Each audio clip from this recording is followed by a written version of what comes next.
All right. Welcome back to my channel, guys. How you all getting on? I hope you're keeping well.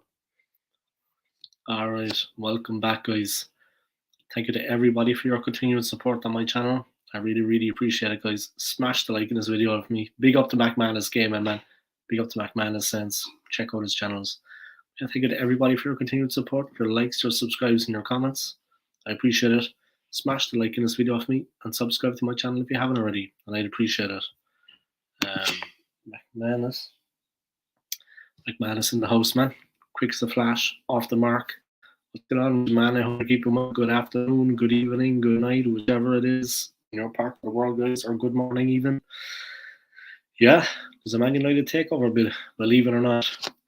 Just to let you know, guys, in just under 2 hours, just over 2 hours, I mean, at 7 p.m., I will be going live on my channel with Kyle Walsh Gunner, and we will be talking all things Arsenal from up, go down, transfer window, the defeat to Everton, the upcoming games against Brentford on Saturday and Man City on Wednesday.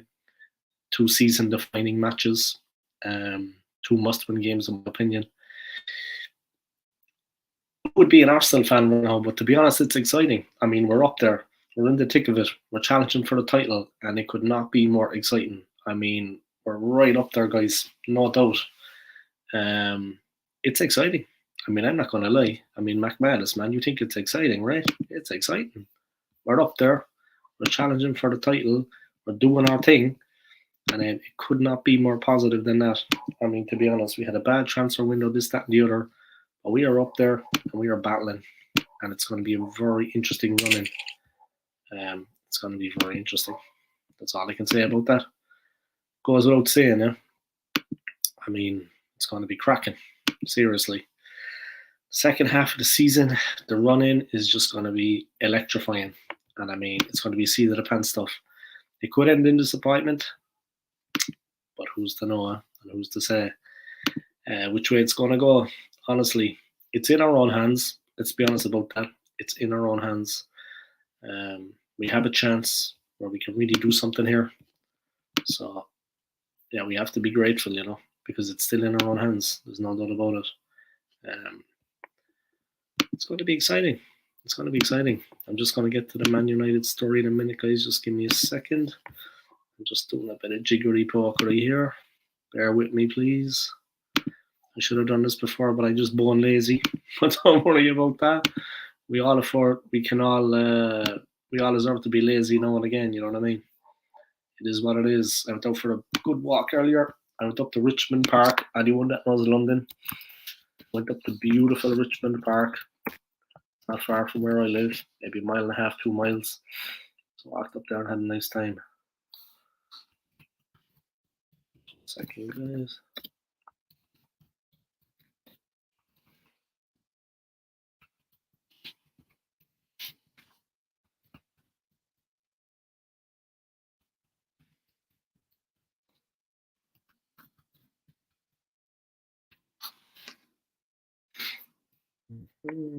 Just 1 second, amigos.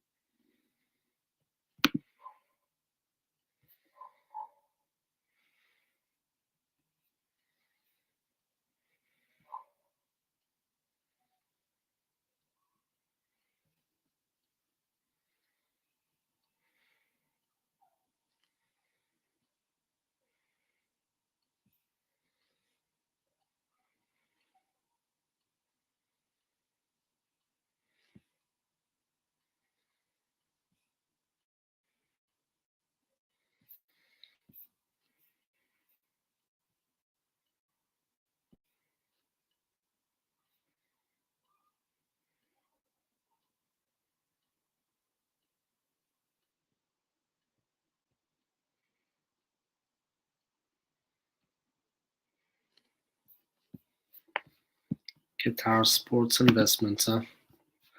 Just a second, guys. I'm just doing a bit of.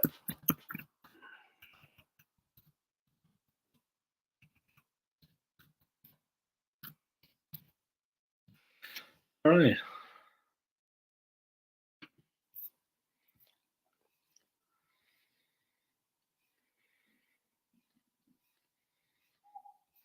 Alright, there we go.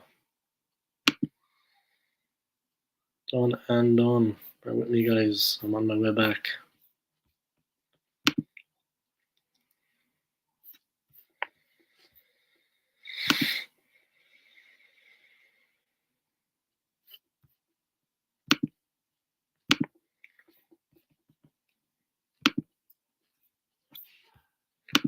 Alright, I'm back. Sorry about that. McManus Gaming. It is, but I feel that's all. It is, but I feel that with all what's going on at City, this will be the excuse why we won the league. Was City and the players had a scandal going on, and it messed the players. People can say what they want. I'm going to celebrate the league title if we get it. Simple as, you know what I mean? It's going to take more than that now to rain on my parade. Seriously, man. Honestly, people can say what they like. Yeah, sour grapes. You know what I mean? And Magnus saying, heads up, not the fact we've been playing amazing football and we deserve to win the league. Yeah. Let them say what they want, huh? If they want to hide their heads in the sand and if they don't want to be honest with themselves, then let them. You know what I mean? Muppets.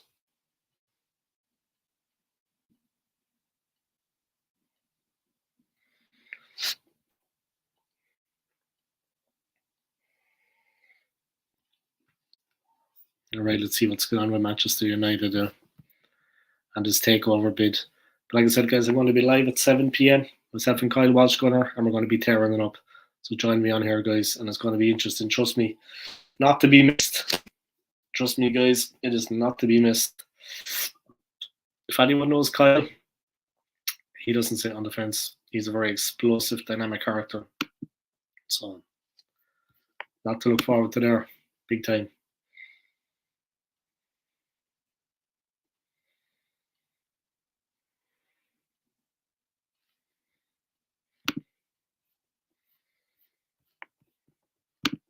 All right, let's check the story, and thank you to McManus for those comments. If you haven't already, guys, check out the man's channel, subscribe to his channel. He also has the McManus Sense, SCENTS, like scent. Like scent, yeah, the smell. All right. Manchester United takeover. Key questions answered about potential buyers, transfer impact, and when deal will be completed.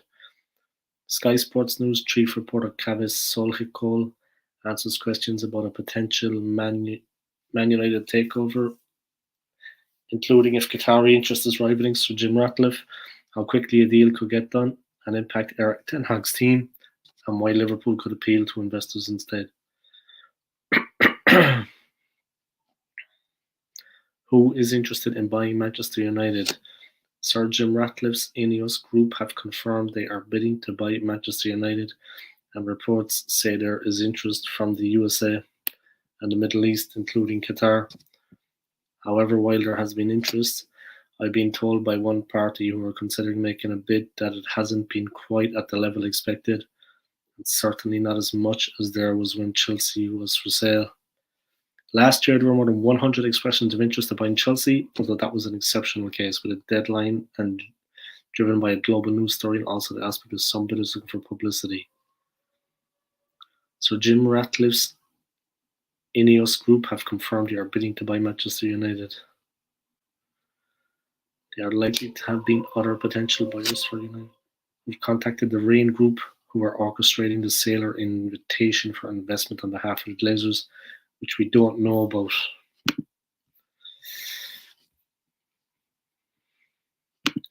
Wait till I get 1,000 videos uploaded, guys. Wait till I hit 1,000. I think now I'm going to be at 966. When I get to 1,000, I'm going to have a proper go off it for the day at some point. For my 1,000th video, I'm going to have everybody on my channel, and it's going to be fun. Trust me. Sorry, guys. Got a bit of exercise today. You know what I mean? Blow off the cobwebs.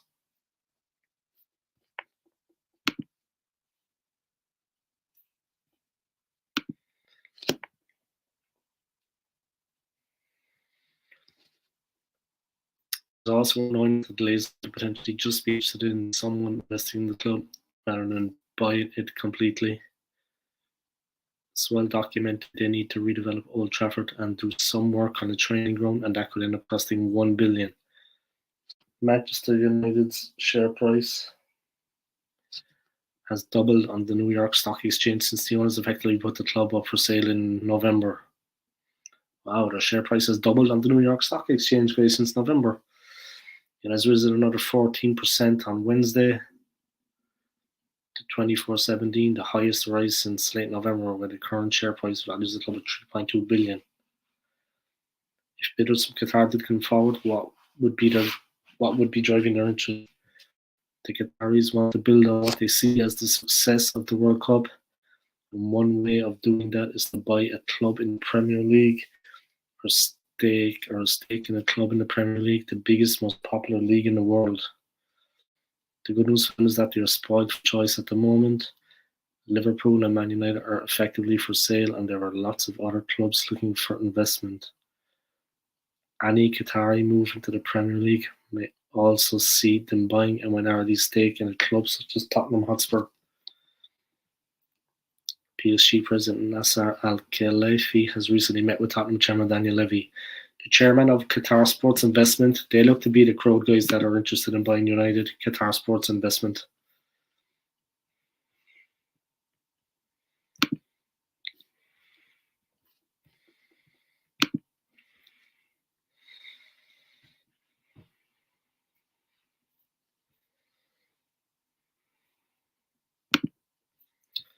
So Qatar Sports Investment seems to be the company that would be interested in buying United, guys. They own Paris Saint-Germain. Nasser Al-Khelaifi met Tottenham chairman Daniel Levy at the World Cup in London last month. According to Tottenham, the meetings were not about Qatar buying and investing in the club.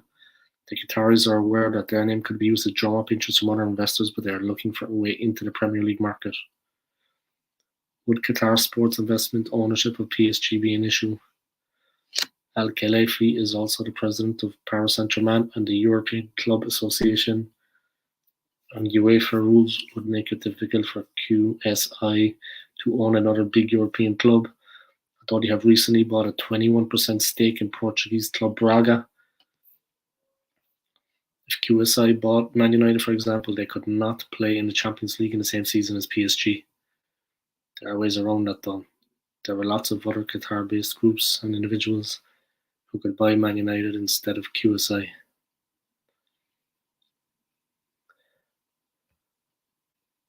After all the focus ahead of enjoying the World Cup of human rights issues in Qatar, what would the reaction be if investors from that country bought a Premier League club?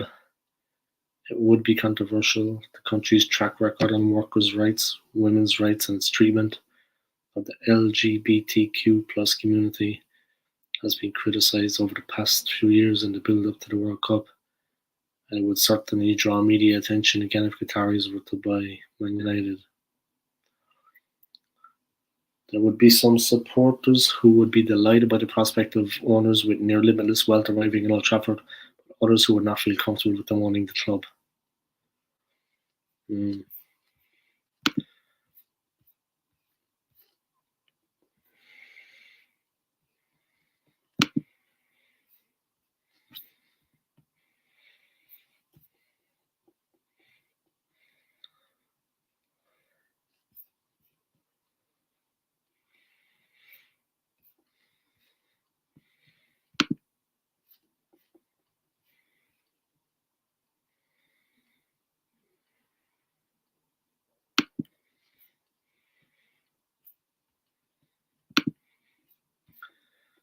There would be some supporters who would be delighted by the prospect of owners with their limitless wealth arriving in Old Trafford, but others who would not feel comfortable with them owning their club. Amnesty International has said the potential Qatari bid should be a wake-up call for the Premier League to strengthen its ownership rules. But relations between the Qatari and UK governments is good, and there wouldn't be an expectation the Premier League would block the type of investment. How much is Man United likely to cost any investor, any buyer?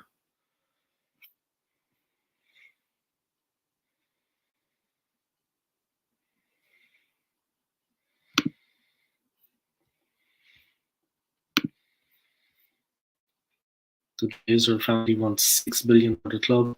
but it is currently valued at 2.9 billion on the New York Stock Exchange.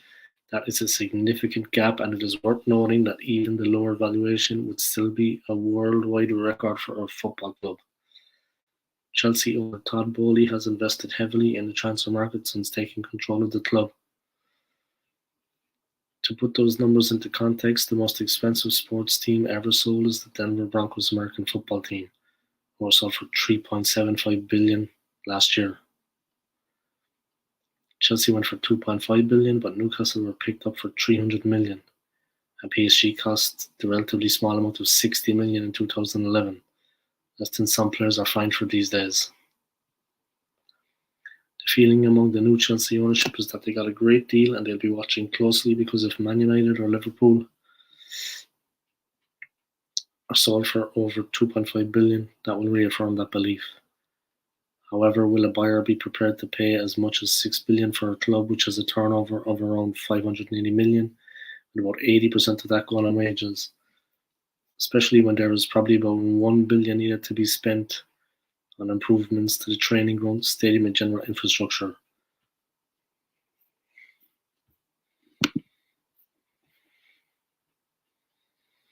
Interesting, guys. If there's a Man United takeover bid, I mean, what would that mean for Arsenal? What would that mean for the Premier League in general?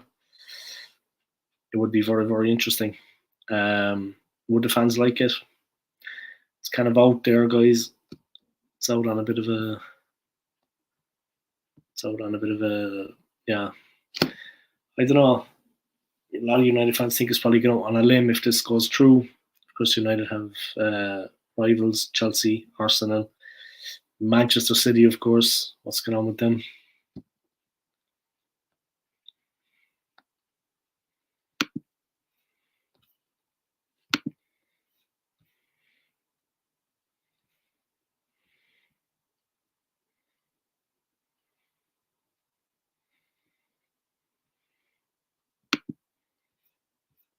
The Rain Group wants bids to be in by the middle of February, and those offers will then be considered.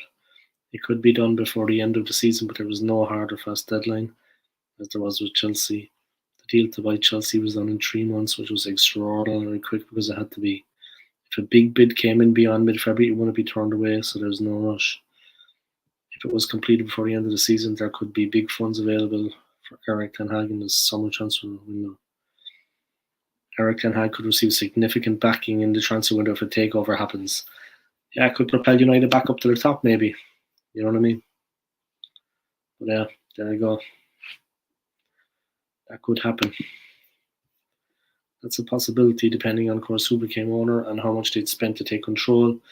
We've seen the amount of spending Todd Boehly and Begdad Egali have overseen at Chelsea. There is the potential of a new owner who tried to make their mark at Man United, but it is worth pointing out a study into the biggest net transfer spends over the past 5 seasons, which shows Manchester United had the second highest spend in the world over that period. So it's not like there hasn't been significant money spent on new signings at United in the past. With both Man United and Liverpool effectively up for sale at the same time, which club would be the better deal? That is an interesting question and could have an impact on how the Man United bidding process plays out. If you look at Liverpool, Anfield is being developed and they have a virtually brand new training ground, so the investment required in infrastructure would be less. They also have the huge global fan base. The 6 European Cups, Champions League will be cheaper to buy. Interesting. It's interesting enough. Who would they actually go for? Yeah, if they came and they were looking for a club, maybe Arsenal. Who knows? But I doubt our owners would sell. I doubt Kroenke would sell. Amnesty International potential Qatar to week off Premier League. Reports of an imminent Qatari bid for Manchester United should be a wake-up call to the Premier League to strengthen its ownership rules, Amnesty International has warned. Coming in the wake of the World Cup and strenuous efforts from the Qatari government to fashion a glitzy new image for the country, it seems highly likely that any Qatari bid for Manchester United would be a continuation of this state-backed sports washing project, Peter Frankenstahl, Amnesty UK's Economic Affairs Director, told the PA news agency. We saw only limited reforms on migrant workers' rights in Qatar in the lead up to the World Cup.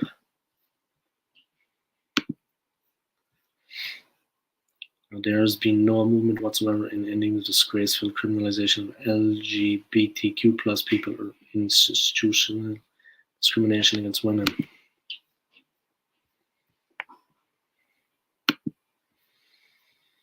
It's been nearly 18 months since the hugely controversial Saudi takeover of Newcastle United, and a Qatari bid for Manchester United would be yet another wake-up call to the Premier League over the need to reform its ownership rules. We're not necessarily opposed to the involvement of state-linked overseas financial consortia.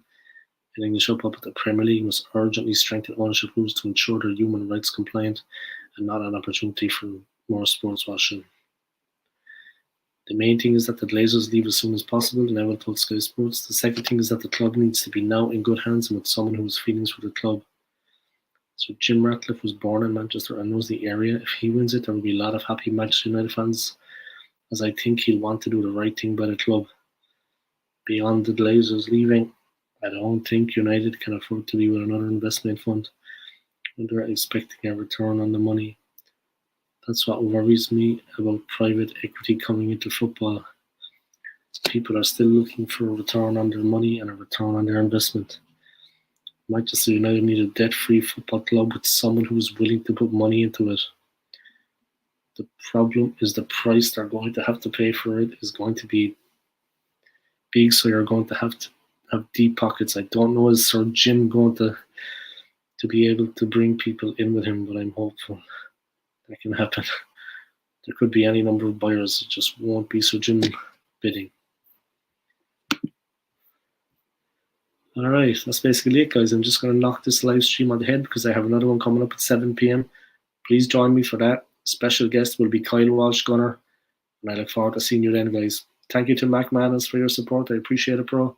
And see you at 7 o'clock, guys. Come on, you Gooners. Peace.